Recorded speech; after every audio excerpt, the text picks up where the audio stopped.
everybody, it is Calxiyn here. If you guys enjoyed this video, remember that you guys are you all gonna be? Y'all should be. Y'all should be patrons over on Patreon. So today we are going to talk about Blake and Yang, just because I was really fascinated with how they interacted in this episode, and I felt like that needed its own little video for us to sort of discuss and sort of talk about, and I'm really excited to sort of see, like, from the intro, from this episode, the balancing act, sort of, between them. Because, like, at the beginning they're fighting and everything's fine. Like, Yang makes some jokes like, oh, I thought you were getting a little rusty, like, you know what I mean?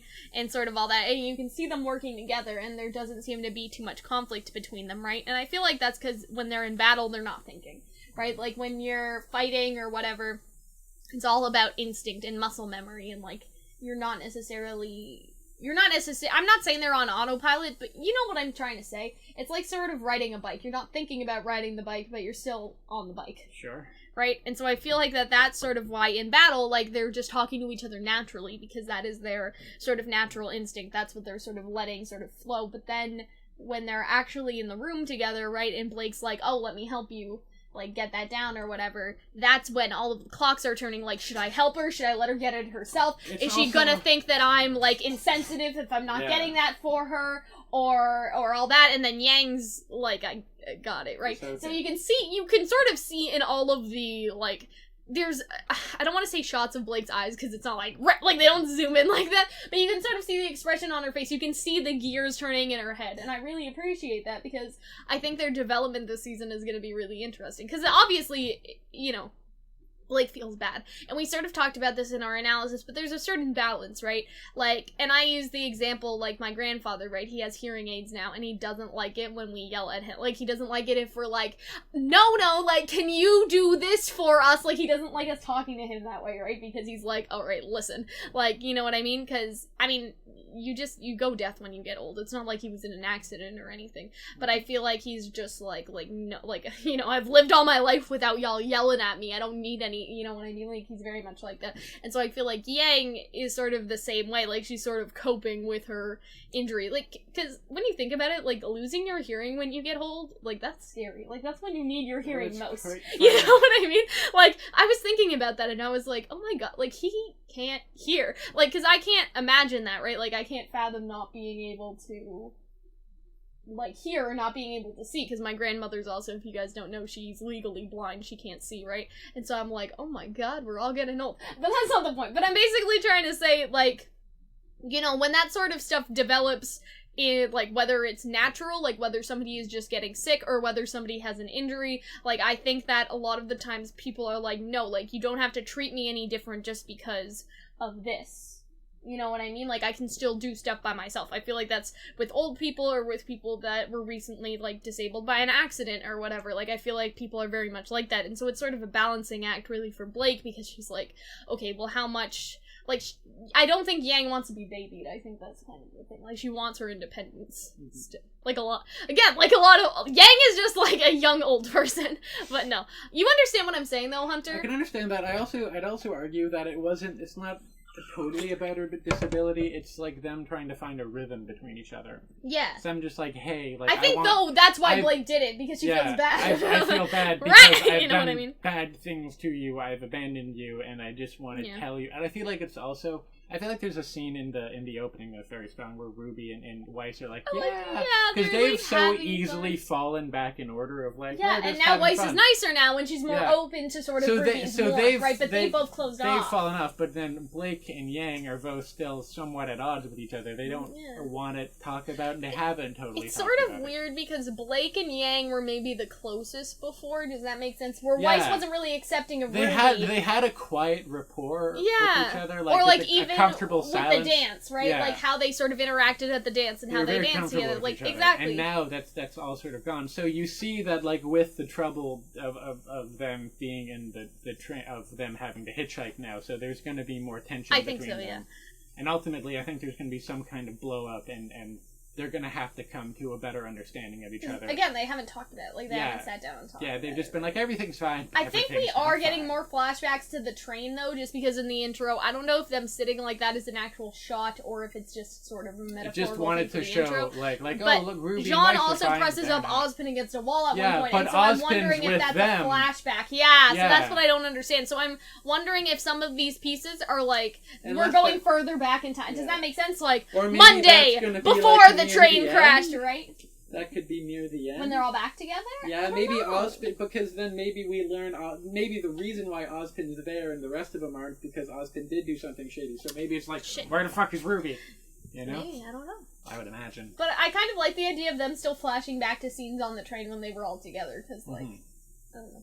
I would enjoy that, but... This may be the flashback season. Maybe. Like, some flashbacks, some flash forwards. Yes, there's a flashback season of Red vs. Blue, and so there may be a flashback season. But I think that's just super interesting, you know what I mean?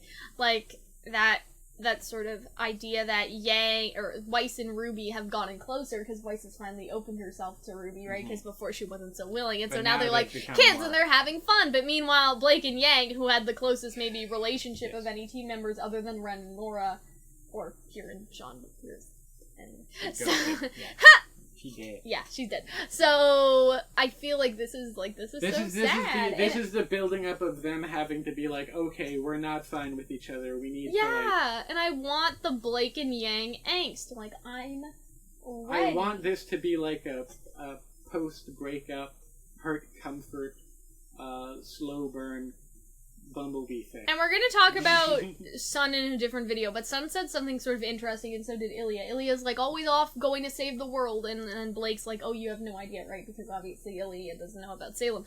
But Sun says like, oh, like, I'll be wherever you need me, but you don't need me anymore. And then you have Yang with that contrasting line from Volume 5, but what if I needed her for me, right? So I feel like, I don't know, I just think that's an interesting contract, right?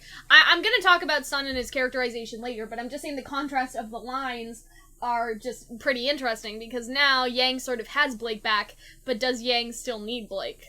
Like, that's sort of the thing. Like, if Yang needed Blake before, does she still need her now? Does that make sense? Mm-hmm. You know what I'm trying to say? Like, what if, like, Blake is trying to do all this, and then Yang's just like, I already had to, like, get over this myself. Like, I already went through my coping period. You could have been there, and then you weren't. Like, we're moving on now. You know what I mean? Like, sort of, like, with that sort of attitude. You know what I mean? I just think that that's very compelling, because then, you know, Blake is sort of... Because I guess you could say that Blake is, like, 10 steps behind, but Yang has already gone through all the grief. But Blake is still at the beginning, and so Yang maybe is gonna get irritated over time with how that sort of turns out, right? You know what I mean? Does that make sense? Because I like that. I like that idea.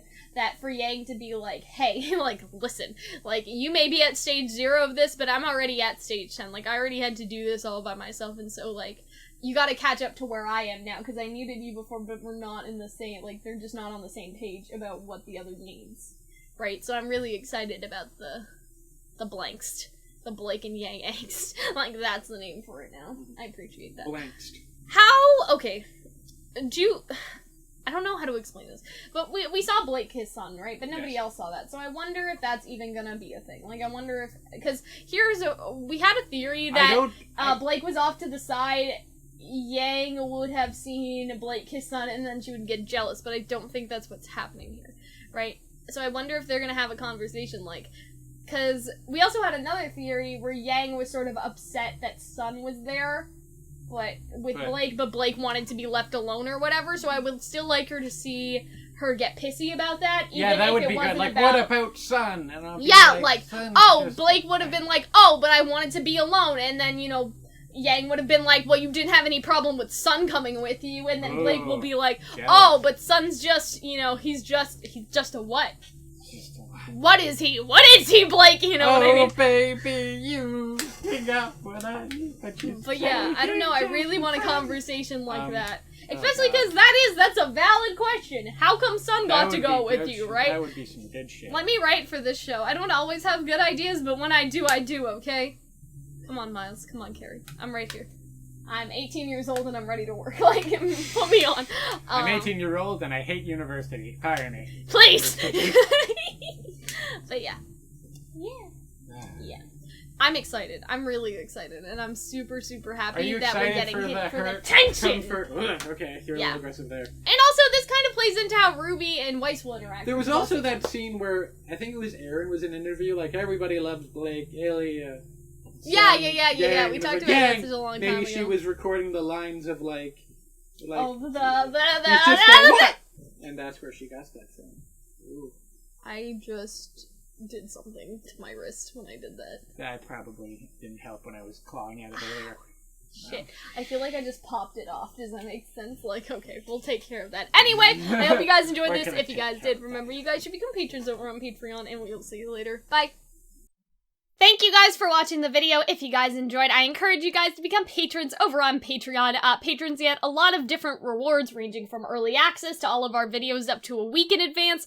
$10 patrons actually get them sometimes weeks in advance, or even like a month in advance. It depends on how much we record for. But also, all of our patrons get access to our Discord server, which is really cool if you guys want to talk to us in a more direct way. I obviously hang out a lot there. And there are just a bunch of other rewards that you guys can check out on Patreon. You guys can sort of see for yourself, and if you want to support us, you want to help us out, you want to see more videos like this and want to help keep us going, you guys would really help us out. So yeah, I hope that you guys will consider becoming patrons, and I hope that all of our patrons enjoy seeing their lovely names at the end of the screen, because we couldn't do this without them. So I will see you guys later. Bye.